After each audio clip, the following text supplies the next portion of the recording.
हिमालय की गोद में बसे कैलाश पर्वत की चर्चा होते ही मन में एक अलौकिक दृश्य उभरता है। बर्फ से ढका विशाल रहस्यमय पर्वत, जिसे हजारों वर्षों से भगवान शिव का निवास स्थान माना जाता है। ये केवल एक पहाड़ नहीं, बल्कि आध्यात्मिकता का ऐसा केंद्र है जहां धरती और स्वर्ग का मिलन होता है। कैलाश की बात करते ही मन में कई सवाल उठते हैं। क्या सचमुच भगवान शिव आज भी वहां निवास करते हैं? क्या वह स्थान साधारण मनुष्यों के लिए अभी भी अगम्य है? इन सवालों के जवाब खोजने की कोशिश में हम एक ऐसी यात्रा पर निकलते हैं जो आध्यात्मिकता, विज्ञान, इतिहास और रहस्य के बीच की सीमाओं को मिटा देती है। नमस्कार प्रिय दर्शकों, एक बार फिर आपका स्वागत है हमारे YouTube चैनल विद्या ज्ञान सागर में। प्रिय दर्शकों, आज हम एक नई कहानी, एक नया वीडियो लेकर आपके समक्ष उपस्थित हुए हैं। आज की जो कथा है वो अत्यंत ज्ञानवर्धक और प्रेरणादायक है। कथा आरंभ करने से पहले आपसे एक विनम्र निवेदन है। शास्त्रों में कहा गया है कि अधूरी छोड़ी गई कथा दुख और पाप का कारण बनती है, इसलिए इसे अंत तक अवश्य सुने। और अगर आप अपनी मां से सच्चा प्रेम करते हैं तो इस वीडियो को लाइक करें, हमारे चैनल को सब्सक्राइब करें और कमेंट में मां लिखकर अपना समर्थन दें। तो आइए बिना किसी विलंब के आरंभ करते हैं आज की प्रेरणादायक कथा। आकाश में काले बादल छाए थे। शिव प्रसाद अपने कैलाश मानसरोवर यात्रा दल के साथ दारचेन के विश्राम स्थल पर ठहरे थे। बाहर तेज बारिश हो रही थी और हिमालय की ठंडी हवाएं खिड़कियों से टकराकर सीटी बजा रही थी। शिव प्रसाद एक प्रसिद्ध पुरातत्वविद थे, जिन्होंने अपना जीवन प्राचीन सभ्यताओं और रहस्यमयी स्थानों के अध्ययन में बिताया था। लेकिन कैलाश उनके लिए सिर्फ शोध का विषय नहीं था, ये एक आध्यात्मिक खोज भी थी। कैलाश उस खिड़की से बाहर देखते हुए सोच रहे थे, अद्भुत है कि हजारों सालों से ये पर्वत मानव आत्मा को आकर्षित करता आ रहा है। उनके साथी यात्री अंकित ने चाय का प्याला आगे बढ़ाते हुए पूछा, सर, आपने तो दुनिया के अनेक पवित्र स्थानों की यात्रा की है। क्या आपको लगता है कि कैलाश वाकई में इतना विशेष है जितना कहा जाता है? शिव प्रसाद ने गर्म चाय का घूंट भरते हुए जवाब दिया, अंकित, मैंने अपने जीवन में कभी भी ऐसा स्थान नहीं देखा जहां विज्ञान और आध्यात्मिकता, इतिहास और पौराणिक कथाएं इस तरह आपस में गुंथी हों। वो पिछले कुछ हफ्तों से अजीब सपने देख रहे थे। हर रात उन्हें एक ही सपना आता, वे कैलाश पर्वत की चोटी पर हैं और कोई उन्हें बुला रहा है। एक आवाज जो मानवीय नहीं लगती, फिर भी असीम प्रेम से भरी है। आओ सत्य जानने के लिए आओ। बारिश का शोर अचानक बढ़ गया और आकाश में बिजली कड़की। विश्राम स्थल का लैंप एक क्षण के लिए झिलमिलाया। वो पल था जब शिव प्रसाद को लगा जैसे उन्होंने कैलाश के शिखर पर एक अलौकिक प्रकाश देखा। क्या आपने देखा? वे अचानक खड़े होकर खिड़की के पास पहुंचे। क्या सर? अंकित ने हैरानी से पूछा। वो प्रकाश कैलाश के शिखर पर। दूसरे यात्री भी खिड़कियों की ओर दौड़े, लेकिन बारिश के सिवा कुछ नहीं दिख रहा था। शिव प्रसाद के चेहरे पर अजीब शांति थी। उस रात उनका सपना पहले से भी अधिक स्पष्ट था। इस बार आवाज में स्पष्ट शब्द थे, आओ सत्य जानने के लिए आओ। सुबह जब वे उठे तो आकाश साफ था और कैलाश पर्वत अपने पूरे वैभव में खड़ा था, सूरज की रोशनी में चमकता हुआ। शिव प्रसाद के लिए यह सिर्फ एक सुंदर दृश्य नहीं था, ये एक आह्वान था, एक पुकार जिसे अनसुना नहीं किया जा सकता था। हमें आज ही परिक्रमा शुरू करनी चाहिए, उन्होंने दल के नेता से कहा। कैलाश पर्वत की परिक्रमा, जिसे कोरा कहा जाता है, 52 किलोमीटर लंबी यात्रा है। ये सिर्फ एक भौतिक यात्रा नहीं है, ये आत्मा की यात्रा है, एक ऐसा अनुभव जिसमें हर कदम मनुष्य को अपने भीतर के सत्य के करीब लाता है। शिव प्रसाद के दल ने परिक्रमा का पहला दिन दर्शनीय स्थलों पर रुकते हुए बिताया। दोपहर तक वे यम द्वार पहुंच गए, एक ऐसा स्थान जहां कहा जाता है कि मृत्यु और पुनर्जन्म के बीच का पर्दा बहुत पतला है। यहां पहुंचते ही अचानक बादल घिराए और एक अजीब सी धुंध चारों ओर फैल गई। अधिकांश यात्री थकान महसूस करने लगे, लेकिन शिव प्रसाद के लिए ये एक अलग ही अनुभव था। उन्हें लगा जैसे किसी ने उनके कंधे पर हाथ रखा हो और फिर से वही आवाज सुनाई दी, आओ। क्या आपने कुछ सुना? उन्होंने अंकित से पूछा। नहीं सर, अंकित ने जवाब दिया, सिवाय हवा के और कुछ नहीं। शिव प्रसाद ने अपना सामान अंकित को सौंपते हुए कहा, मुझे थोड़ा अकेला रहना है, मैं थोड़ी दूर तक जाकर देखता हूं। लेकिन सर, अकेले जाना खतरनाक हो सकता है, अंकित ने चिंतित होकर कहा। मैं बस पास की उस चट्टान तक जा रहा हूं, 15 मिनट में वापस आऊंगा। वो धीरे धीरे चलते हुए धुंध में गायब हो गए। जैसे जैसे वे आगे बढ़े, उन्हें लगा कि वातावरण बदल रहा है। हवा शांत हो गई थी और धुंध अब आवाज को भी घेर चुकी थी। उन्होंने चारों ओर देखा, सिर्फ सफेद धुंध थी, कुछ भी दिखाई नहीं दे रहा था। तभी धुंध से एक आकृति उभरी, एक बुजुर्ग व्यक्ति जिनके लंबे सफेद बाल और दाढ़ी थी। उनके चेहरे पर गहरी शांति थी। कौन हो तुम? शिव प्रसाद ने पूछा। बुजुर्ग व्यक्ति मुस्कुराए। मैं नंदी हूं, उन्होंने कहा, कैलाश के रहस्य का संरक्षक। शिव प्रसाद चौंक गए। नंदी, शिव का वाहन और परम भक्त, तुम यहां क्यों आए हो? शिव प्रसाद, नंदी ने पूछा। मैं सत्य जानना चाहता हूं, शिव प्रसाद ने कहा। क्या भगवान शिव सचमुच यहां रहते हैं? नंदी ने बताया, कैलाश सिर्फ एक भौतिक स्थान नहीं है, ये चेतना के विभिन्न आयामों का संगम है। यहां समय और स्थान के नियम अलग काम करते हैं। तुम्हें वो दिखाने के लिए मैं यहां हूं, जो साधारण यात्री नहीं देख पाते। लेकिन पहले तुम्हें चुनाव करना होगा। कैलाश के सत्य को जानने का अर्थ है अपने जीवन को हमेशा के लिए बदल देना। क्या तुम तैयार हो? शिव प्रसाद के मन में संदेह था, लेकिन उन्होंने अंततः कहा, हां, मैं तैयार हूं। नंदी मुस्कुराए। तो फिर मेरे साथ आओ, मैं तुम्हें वह दिखाऊंगा जो हजारों वर्षों से सिर्फ चुनिंदा लोगों ने देखा है। धुंध अब भी चारों ओर थी, लेकिन शिव प्रसाद को अब डर नहीं लग रहा था। नंदी के साथ वे ऐसे मार्ग पर चल रहे थे जो साधारण यात्रियों के मानचित्र पर नहीं था। पत्थरीला रास्ता धीरे धीरे एक संकरी घाटी में बदल गया, जहां बर्फ के बीच छोटे छोटे फूल खिले थे। क्या तुमने कभी सोचा है, नंदी ने चलते हुए पूछा, कि इस पर्वत पर क्यों कोई भी सफलतापूर्वक नहीं चढ़ पाया है? शिव प्रसाद ने विचार किया। कई सिद्धांत हैं, पवित्रता, कठिन मौसम, चीन का प्रतिबंध। नंदी मुस्कुराए। सच्चाई यह है कि कैलाश खुद को चुनता है कि किसे अपनी चोटी पर आने देना है। यह सिर्फ एक पर्वत नहीं है, ये एक जीवित इकाई है, एक शक्ति केंद्र जो कॉस्मिक ऊर्जा का संरक्षक है। वे एक चट्टान के पास रुके जिस पर अजीब प्रतीक अंकित थे।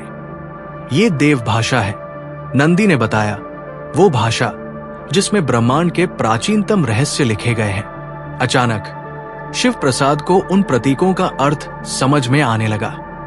ये बताता है कि कैलाश कैसे बना। ये कहता है कि ये पर्वत ब्रह्मांड की रचना के समय ही अस्तित्व में आया। वे आगे बढ़े और एक अद्भुत झील के पास पहुंचे, जिसका पानी इतना स्वच्छ था कि आकाश का प्रतिबिंब साफ दिखाई दे रहा था। ये अमृत सरोवर है, नंदी ने बताया। इसका पानी चेतना को शुद्ध करता है और मन के पर्दे को हटाता है। शिव प्रसाद ने झुककर कुछ जल लिया और अपने माथे पर लगाया। उन्हें लगा जैसे उनके भीतर कुछ खुल रहा है, एक ऐसा द्वार जिसके बारे में उन्होंने कभी नहीं जाना था। आकाश अचानक गहरा नीला हो गया और झील का पानी एक अद्भुत रंग में रंग गया। उस ज्योति से एक आकृति उभरी, भगवान शिव के पुत्र कार्तिकेय। बहुत समय से तुम्हारा इंतजार कर रहा था। शिव प्रसाद, कार्तिकेय ने कहा, तुम्हारा शरीर पहली बार आया है, लेकिन तुम्हारी आत्मा पहले भी कई बार इस पवित्र स्थान पर आ चुकी है। उन्होंने अपना हाथ बढ़ाया।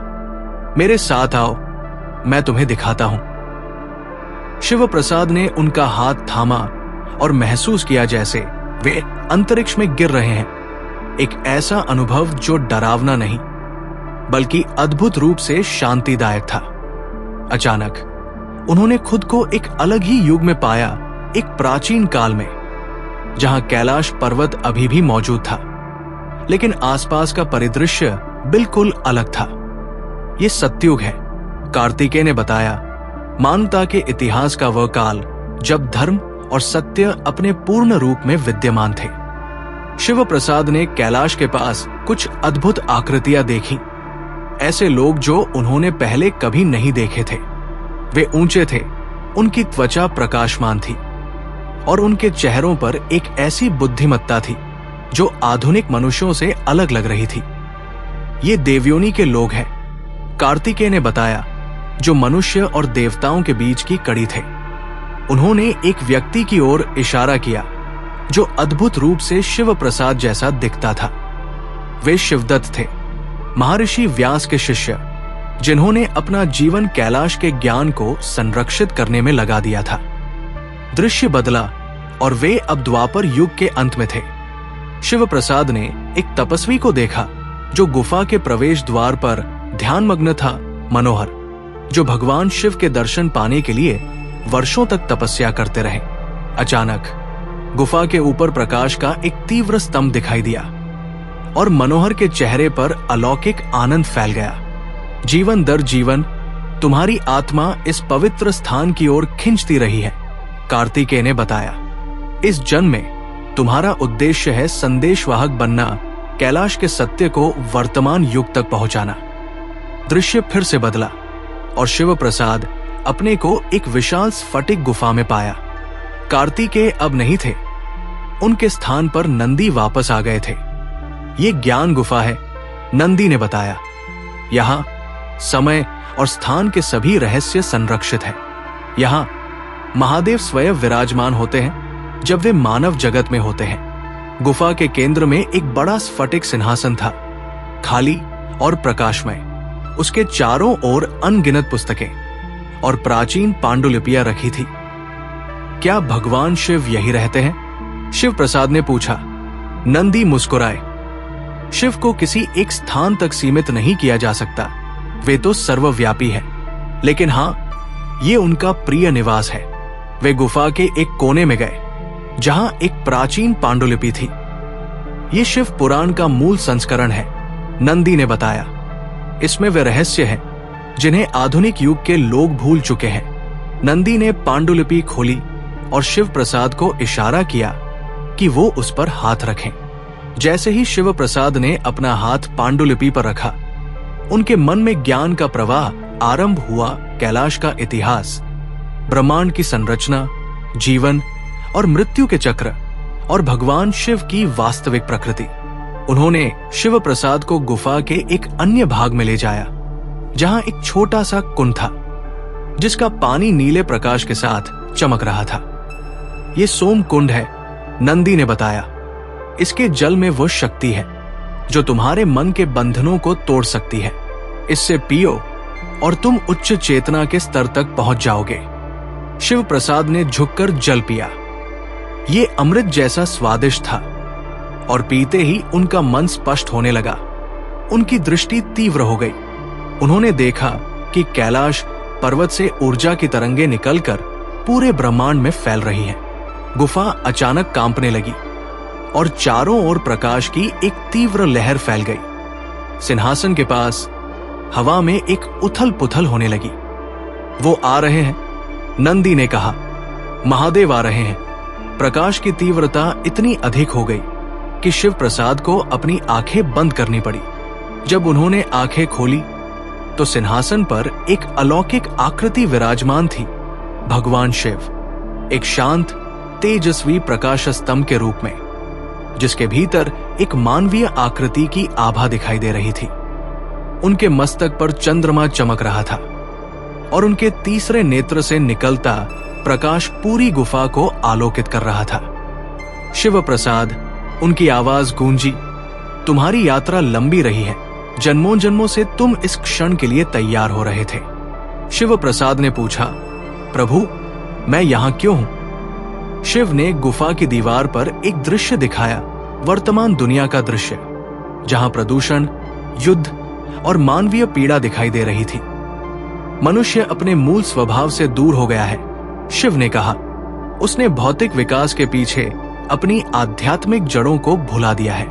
परिणाम स्वरूप पृथ्वी अब संतुलन खो रही है। उन्होंने 2 संभावित भविष्य दिखाए, एक विनाश से भरा और दूसरा शांति और समृद्धि से परिपूर्ण। तुम्हारा कार्य है इस दूसरी संभावना को साकार करने में सहायता करना, शिव ने कहा। शिव प्रसाद ने पूछा, क्या मैं इस कार्य के योग्य हूं? तुम योग्य हो, शिव ने उत्तर दिया। तुम्हारे अंदर वही प्रकाश है जो हर मानव में है, केवल ये तुम्हारे भीतर अब जाग रहा है। उन्होंने अपना हाथ शिव प्रसाद के मस्तक पर रखा और उनके भीतर एक और ज्ञान का प्रवाह आरंभ हुआ। तुम एक सेतु हो, शिव ने कहा, प्राचीन ज्ञान और आधुनिक विज्ञान के बीच। तुम्हें वो ज्ञान वापस लाना है जो खो गया है, उसे आधुनिक भाषा में व्यक्त करना है। शिव प्रसाद के भीतर कुछ बदल रहा था।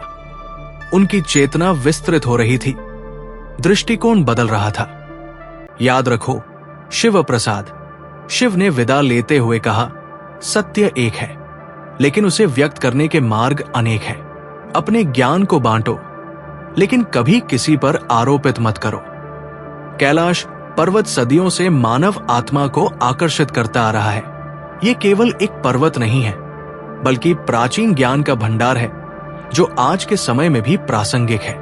हम सभी अपने जीवन में एक आध्यात्मिक यात्रा पर हैं और शायद हमारा अपना कैलाश हमें बुला रहा है, हमारे भीतर की वो गहराई जहां सत्य और अंतर्दृष्टि निवास करते हैं। शिव प्रसाद की कहानी हमें याद दिलाती है कि हम सभी के भीतर एक अद्भुत क्षमता है, न केवल अपने आप को बदलने की, बल्कि दुनिया को भी बदलने की। जैसे कैलाश हिमालय के बीच अडिग खड़ा है, वैसे ही हमारे भीतर का आध्यात्मिक तत्व भी अडिग है। हमारे जीवन के सभी तूफानों और बदलावों के बावजूद हमारी यात्रा जारी है और कैलाश हमें अपना सत्य खोजने के लिए आज भी आमंत्रित करता है। प्रिय दर्शकों, इस प्रेरणादायक कथा के बारे में अपने विचार हमें कमेंट्स के माध्यम से जरूर बताएं। अगर यह आपको अच्छी लगी हो तो कृपया इसे लाइक करें और इसे अधिक से अधिक लोगों तक पहुंचाएं। साथ ही कमेंट बॉक्स में जय श्री कृष्णा लिखकर अपने श्रद्धा भाव प्रकट करें। इस वीडियो को पूरा देखने के लिए धन्यवाद। हर हर महादेव।